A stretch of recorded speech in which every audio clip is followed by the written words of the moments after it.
Hi friends, మేము ఇక అప్పడాలు ఎండబెట్టినాం. ఇక కనిపిస్తున్నాయా? చీర మీద ఏంది మీరు ఇట్లా చేసారు అనుకుంటున్నారా? కాదు, చీర మీద అయినా చేయొచ్చు.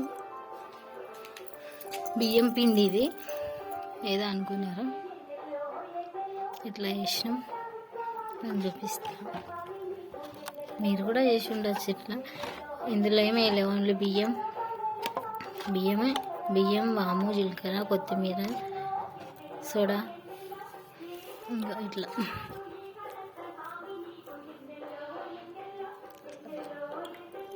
కొన్ని వాటర్ తీసుకొని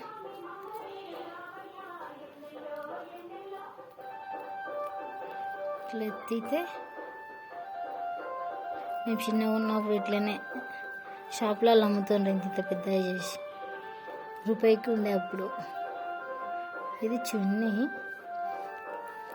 పేపర్లలో వేస్తారు కానీ నా దగ్గర పేపర్ లేదు, అందుకే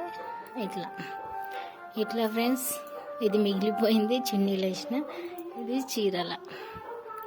ఓకే ఫ్రెండ్స్, మీరు ఇలాగే ఎండాకాలం వస్తే అప్పడాలు చేసుకుంటే కామెంట్ చేయండి. ఇంకా వెరైటీకి ఎలా చేయాలో కామెంట్ చేయండి. Okay, bye.